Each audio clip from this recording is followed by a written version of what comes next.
আজ তোমরা মেয়েদেরকে যতই আটকে রাখো না কেন, দেখো সারা জীবন বউকে উপেক্ষা করে বাইরের মেয়ে মানুষের সঙ্গে রাত কাটালে তোমার সেই মনোরমাই আসতে পারে। এসো। সারা জীবন বউকে উপেক্ষা করে বাইরের মেয়ে মানুষের সঙ্গে রাত কাটাতে তোমাদের এই অত্যাচার সহ্য করবে না। তোমাদের এই অত্যাচার আর সারা জীবন। তুমি বুঝি সে অধরা ভালো যে মনোরমা নাটকে পাঠ করছে?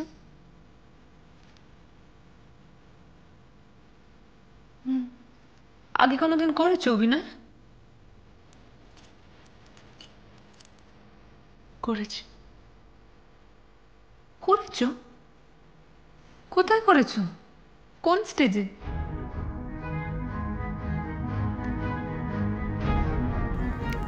এখানে। কি তুমি এখানে কি করছো? অধরা, যাও রিহার্সালে যাও। আজ্ঞা মাস্টারমশাই।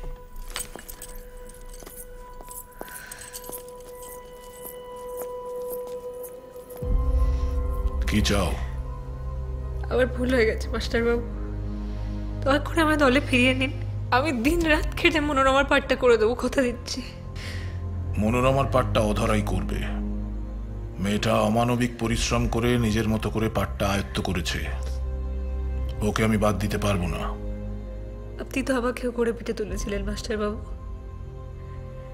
এখন আমার জায়গাটা এভাবে অন্য কেউ নিয়ে নেবে? আমি তো বলছি মাস্টারবাবু, আমার ভুল হয়ে গেছে। মনোরমার পাঠটা অধরাই করবে। তাহলে অন্য কোনো পাঠ? যে পাঠ দেবেন আমি তাই করবো মাস্টারবাবু। একটা পাঠ আছে, কিন্তু কি পাঠ মাস্টারবাবু? পাঠটা খুব ছোট। আপনি তো বলেছিলেন পাঠে ছোট বড় বলে কিছু হয় না, সব পাঠই গুরুত্বপূর্ণ। বাবা, শিশু পাঠ্যের কথাও এখনো তোমার মনে আছে? ভালো। একটা দাসীর পাঠ আছে, রতন সেটা ঠিকভাবে করতে পারছে না। তাহলে ওই পাঠটাই আমাকে দিন মাস্টারবাবু। রতন তো স্টেজে ঠিক মতো আলোও নিতে পারে না। হ্যাঁ, তা পারে না বটে, কিন্তু প্রথমে সবার আগেও রিহার্সালে আসে, আর তারপর রিহার্সাল শেষে ঝাঁট দিয়েও বাড়ি যায়। তাকে বাদ দিয়ে দিই কি করে বলো তো? আমি গন্ধর্ব থিয়েটারের স্টার মাস্টারবাবু। স্টার নয়, স্টার নয়, তোমরা হচ্ছে এক একটা কমেট, ধূমকেতু। হঠাৎ করেই উদয় হও, আবার হঠাৎ করেই হারিয়ে যাও। আমার থিয়েটারে কোনো স্টারের প্রয়োজন নেই, দরকার শুধু ঠিকঠাক ডিসিপ্লিন জানা অভিনেতা অভিনেত্রীর। যাকে নাও, এখানে দুটো টিকিট আছে, টিকিট দুটো রাখো। ওই দিন তোমার ওই বাবুটিকে নিয়ে নাটকটা দেখতে এসো। এটা আদেশ, অনুরোধ নয়।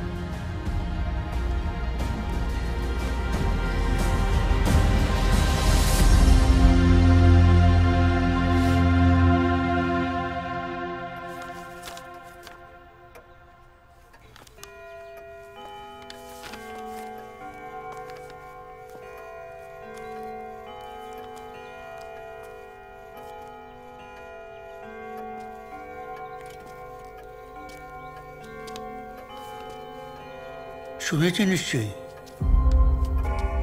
আমাদের ব্যাংক অ্যাকাউন্ট সব কোর্ট থেকে সিজ করে নিয়েছে। দেনা যা আছে সেটা শোধ করার জন্য আমাদের বাকি সম্পত্তি সব নিলামে তোলা হবে। বাকি সম্পত্তি নিলামে তোলা হবে?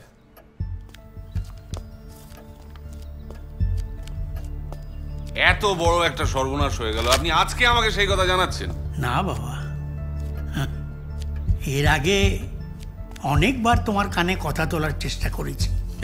এই দেখো না, তোমার সব ব্যস্ততার সব ব্যাপারটা আমি নথিবদ্ধ করে রেখেছি। এই দেখো, 11ই ফাল্গুন তোমাকে বলতে গেলাম, আর তুমি কি বললে? নায়েব মশাই, এসব এখন থাক, বুলবুলি লড়াই আছে।